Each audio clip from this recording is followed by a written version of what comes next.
Today is Monday, January 8th, the year is 2018. Before I go into this video, I want to explain something to you all as my experiences here in Atlanta for the past 30 years as a black gay man. I'm very proud of who I am. Very honest about who I am. I don't hide my sexuality from anyone. So I do these videos to educate people about what it's like to be black and gay. But unfortunately,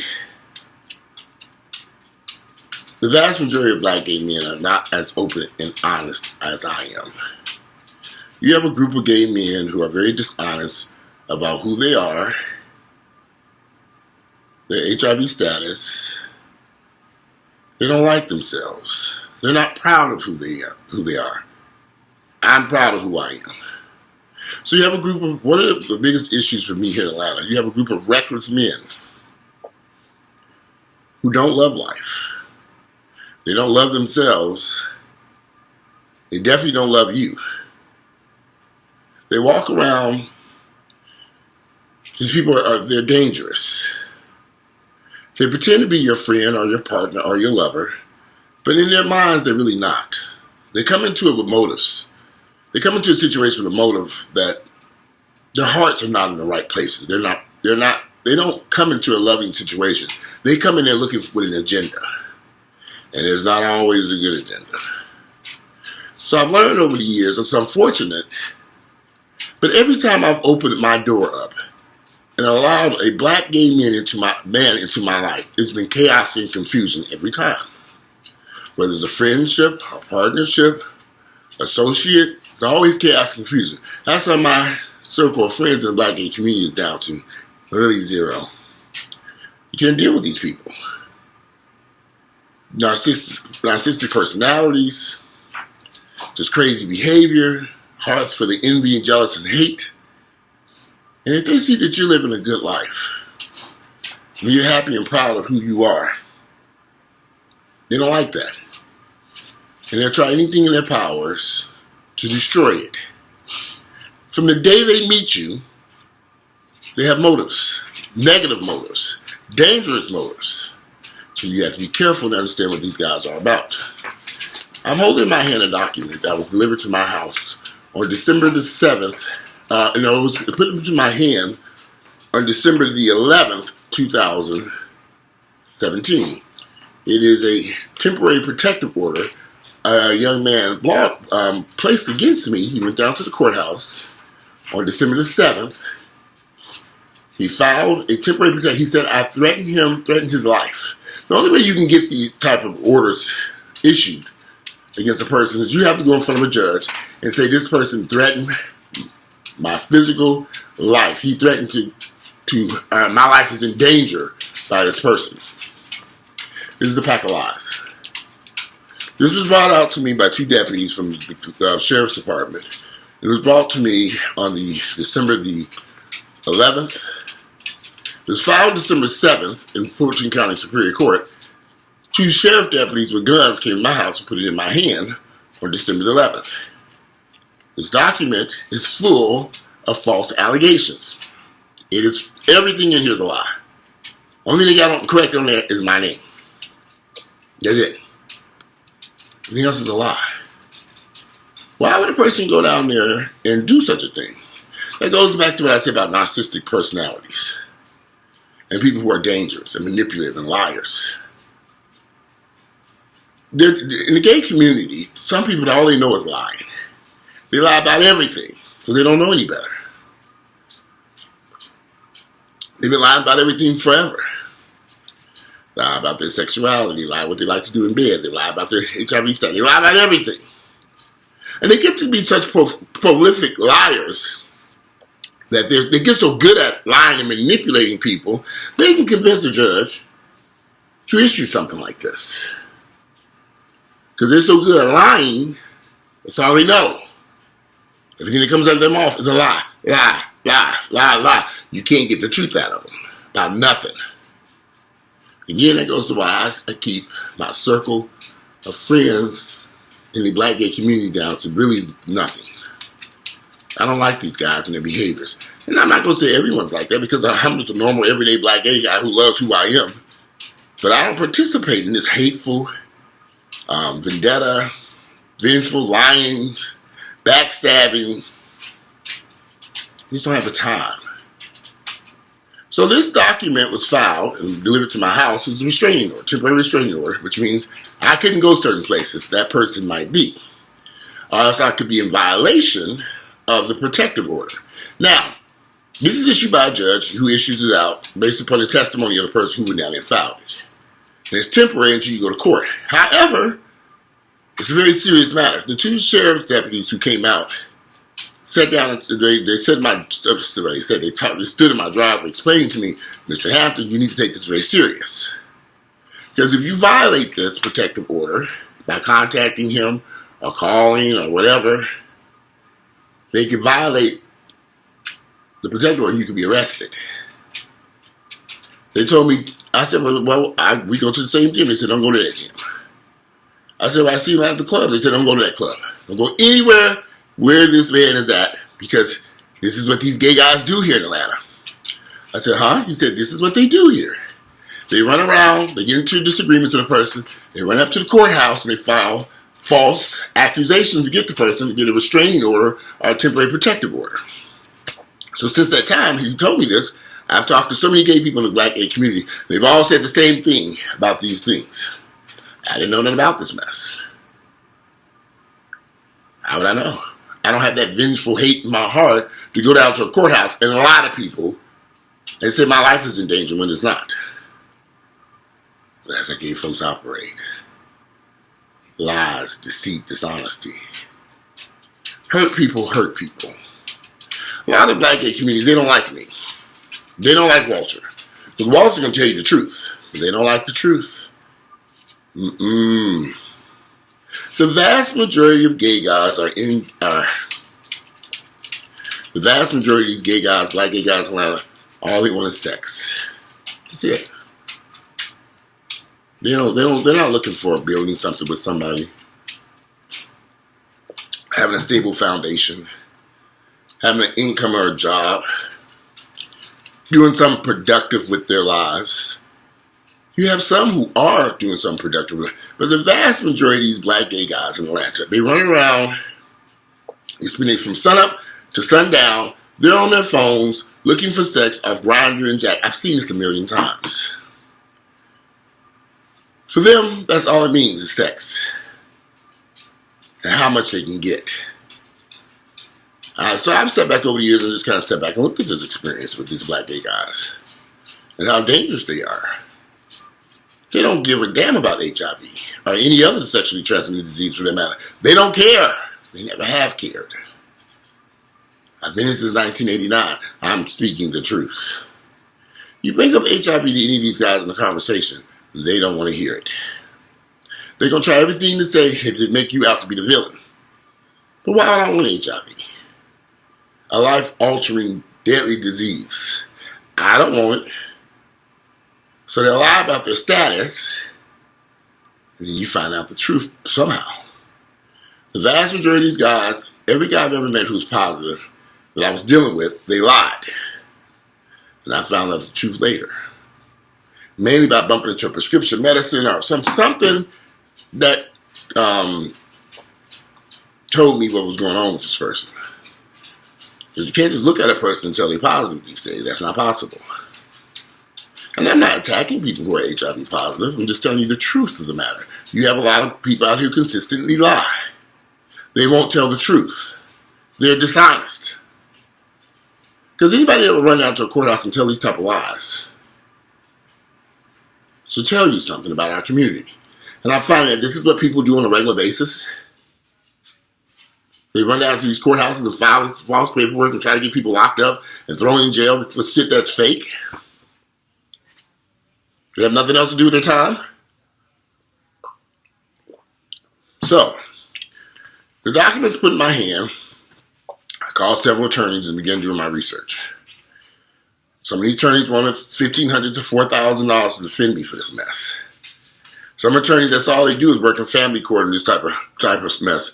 Family court is designed, this whole thing, now mind you, it costs nothing for a person to file this. They don't have to pay anything, it's free. They run down there, fill out some paperwork saying their life is in danger. Somebody's threatening them, the husband, wife. It's supposed to be somebody that's, this is family court. Somebody that you in a dating relationship, something that threatened my life. But you have no bruises and no marks. This thing that, on this piece of paper, these incidents have happened months ago. Months. This was filed on December the 7th. You're talking about something that happened back in September. Months ago. So the judge issues these temporary restraining orders based upon this false information. And it is false. None of it is real. So now you get to defend yourself. You got to buy an attorney. Spend money on an attorney.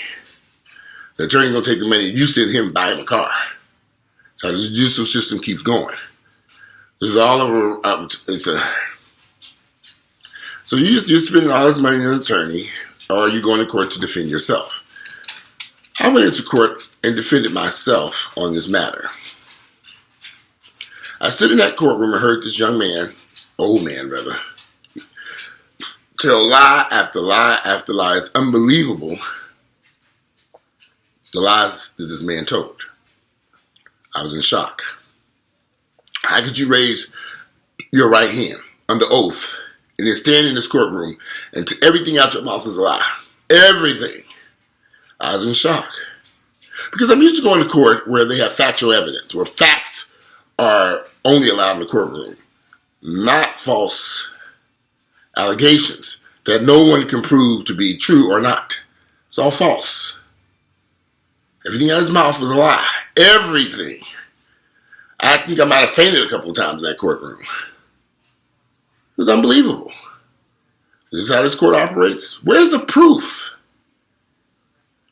Where's the evidence to support anything that you're saying? There was none. Nothing. The stuff that you did present had nothing to do with your life being threatened that you put on this piece of paper. You felt that you'd be killed.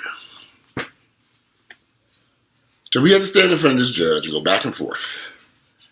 I was exhausted. I'm like, okay, what is going on here?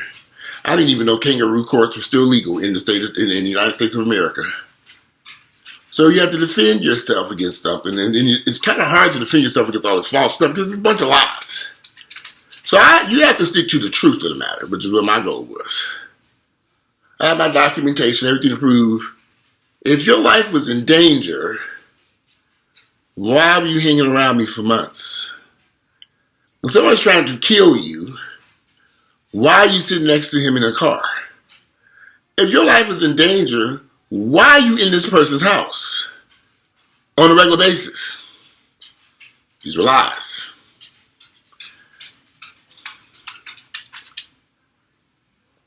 A pack of lies.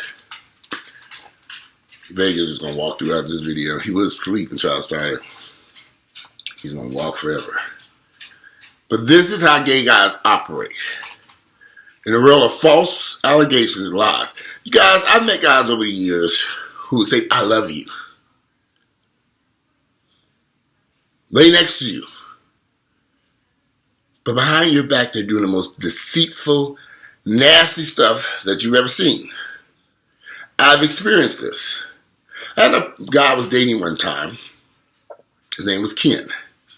Ken was probably one of the most biggest liars. Let me tell you what he did. He left his car at my house when he went to work. He worked up the street from me. So he would leave his car there and say, hey, drop me off at work and pick me up later on. So I dropped him off at work at 10. I think he said he worked from 10 to 11, some long hours of some sort. So I dropped him off at work. His car's parked outside my house. I go about my day, I go to the gym, work out, come back, clean up the house, watch, whatever the business I was doing at that time. This was in 94. I was about 24 years of age. This man was about 30. He was a little bit older than me. So his car parked outside my house. It was kind of like he's at work. So I would, ask him, how do you get around? Oh, I don't need my car.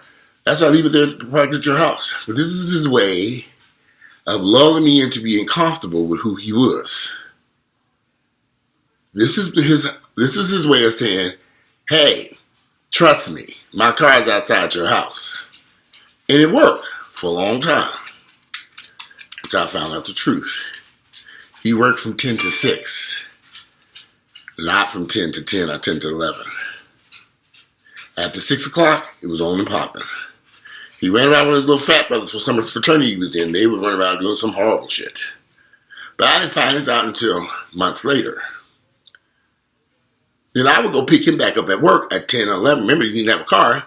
I was the person picking him up, and we go out to get something to eat, go home. Everything was great in my mind. But from 6 o'clock to about 10 or 11, whenever I picked him up, this man was running around and doing some of the most horrible, deceitful shit behind my back. Then come back to my house and say, I love you.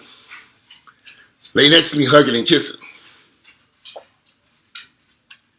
But he was full of shit. He was a liar, a manipulator. He was dishonest. For what? Why go through all this? Go live your life. That was the first encounter I had with somebody who technically was homeless. And I didn't know this until later. That's why he was there. He didn't have a place to go. He needed a place to live. Told me he was staying with some young, had a roommate down in College Park. I said, you never go home, you're always here. Now, he wasn't paying her, this roommate. I found out later on, he wasn't paying her one dime in rent. Nothing. His stuff was just sitting there. She didn't know where he was staying. So occasionally she would come down there and go through her stuff, and stuff that was in her garage, where he stored his stuff. I thought he was living there. He was not. How can you work a job and be homeless? Where was your money going? Why did you... See, I didn't know all this at the time. I discovered this out much later.